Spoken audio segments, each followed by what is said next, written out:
Hey guys, my name is Will, and this is the first video in my Evo 101 video series.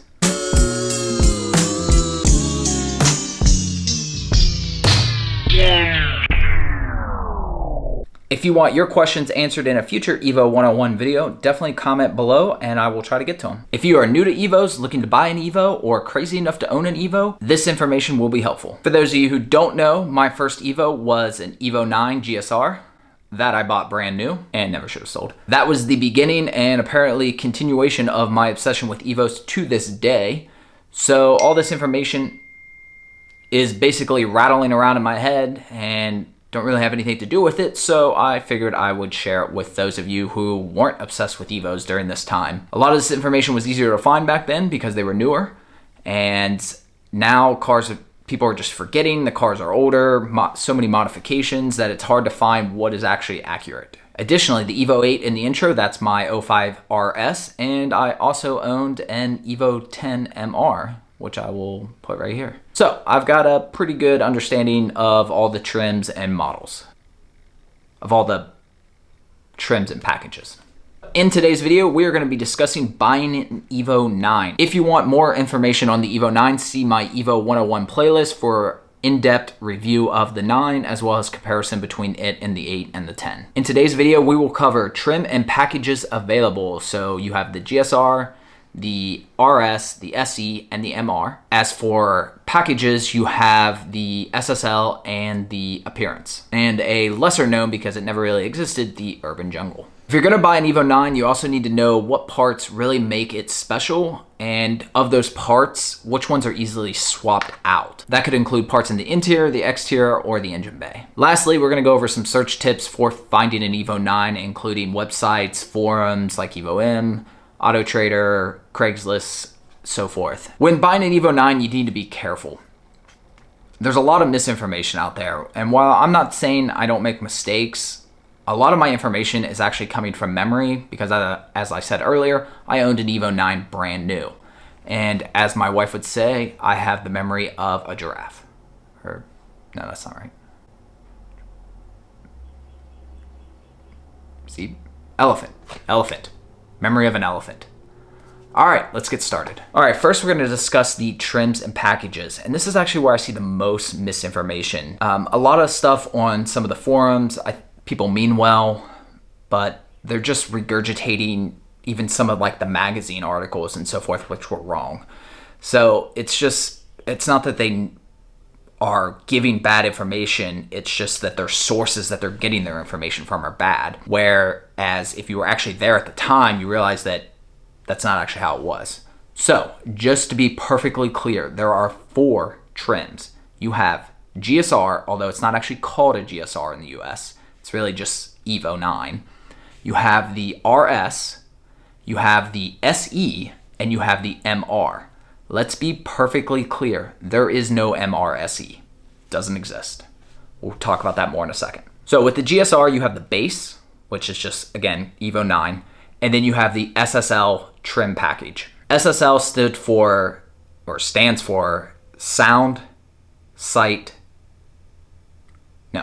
Sun, Sound, and Leather. Sorry, getting confused with the 10s there. So Sun meaning it has a sunroof.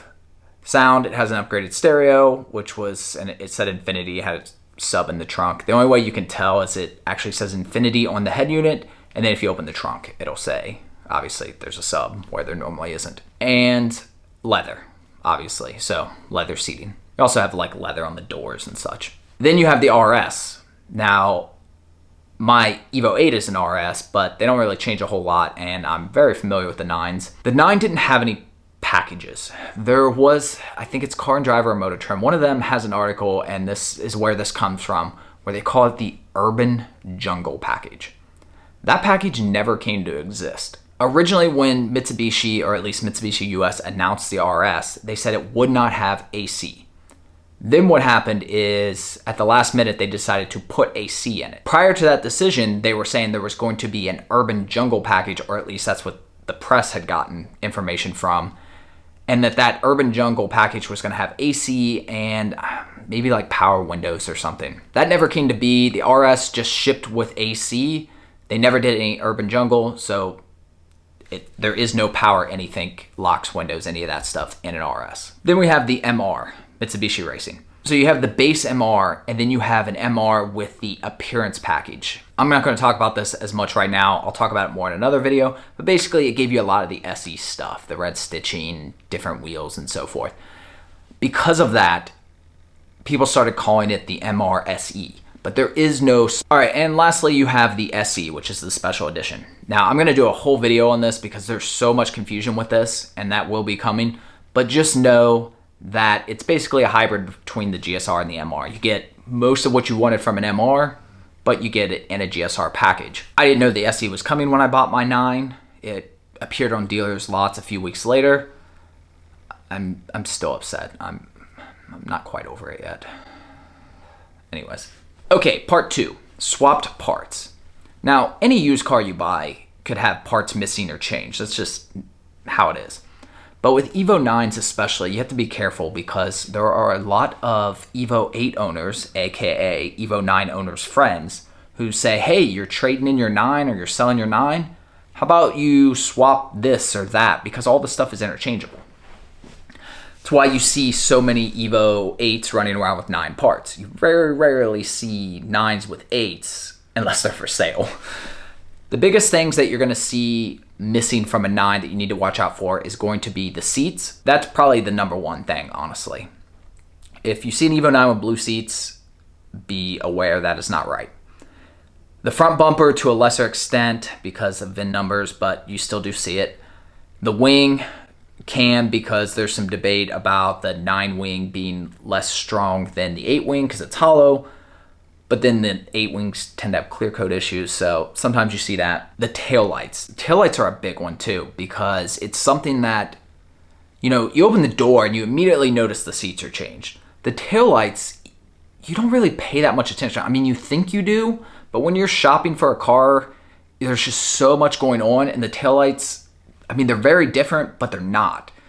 And you can really not pay attention and miss that, and if you want those taillights or those seats or any of these parts after the fact, you're going to have to pay a pretty good price for it. So it's okay to buy a 9 with these things missing. Just keep that in mind when you're negotiating that, you know, hey, I would give you X amount, but since it's missing this, this, and that, I'm going to give you this amount.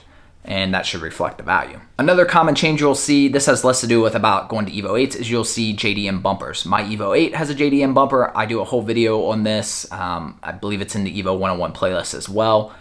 Really, you just need to make sure it's an actual OEM bumper. If it's an OEM bumper, it's fine. Obviously, make sure that, well, really, there's a few things you should watch. Just watch that video if your car has that bumper. Otherwise, it don't matter. All right, a couple other things. The carbon trim along the dash, less common. It is a little trickier to take it off for most people, whereas like the seats actually just bolt out. They're real easy. But it should be carbon fiber on all of them except for the RS. So keep an eye out for that. And this last piece, this is going to be the hardest. And in fact, I even have a note here on it. But basically, you want to make sure that your Evo 9 has an Evo 9 turbo, assuming that it's sold as a stock or stock turbo car. 8 turbo and the 9 turbo, well, really the 8, the 05 8 and the 9 turbo, they all look identical, but they are very different turbos, especially between the 8 and the 9, where the only way you're going to be able to tell is to actually look at the turbo and the numbers on it. So basically there's an Evo M post that talks about this and other people confirmed it. So, I've seen this post before when I looked this up again, and it's been up there for a while. Nobody's corrected it. I'm confident that it's right, but if you see something different, you could always double check it. Basically, there's going to be some numbers, a series of numbers that start with 49378 dash. And then the last 4 are going to be either 1560, which designates an Evo 8 size turbo, or 1580, which designates an Evo 9 turbo. So you need to make sure which one it says. Now, there are some other numbers that make a difference when you're looking at an Evo 8. We're not going to discuss that here, but I can post a link to that if you want to read it, or I can pin all the serial numbers, or not serial numbers, but model numbers below. Okay, part 3, search tips. This is more about any car really than just Evos, but here's the thing. You've all had that moment where you're just fed up and you're like, you know what, screw this, I'm going to sell this car. And they throw up on Craigslist or Car Forum or Evo M or Evo 10 forums, whatever, because they're all free. And I don't like those, or even like Facebook Marketplace, things like that. Any place where you can list something for sale for free, I'm very cautious of the motivations behind that seller. To list on AutoTrader and, to the best of my knowledge, Cars.com, you actually have to pay a fee. It's not a whole lot. I think it's maybe like $50 or something. But those people have not much, but a little skin in the game. So they're not just fly by night. You know, they're actually being a little bit more serious, because sellers can flake just as easily as buyers, especially when it comes to Evos. So as you saw in one of my earlier videos, I always start with AutoTrader. I'll then do Cars.com. And then when I start getting desperate, I'll start looking at some other sites. But I don't like to waste a whole lot of time on those other sites. When you are searching, don't filter by trim. If you saw my earlier video, like all the Evo 9s for sale in America totals like 10 or 12 or something.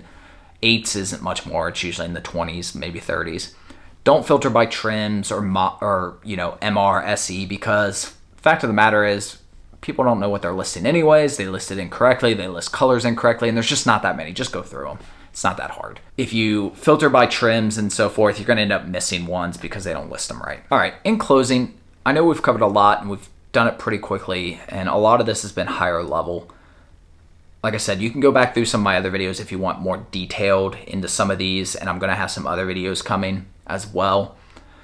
You can also watch the video where I'm actually searching for Evos for sale, and that can kind of help you see how I kind of do my thought process.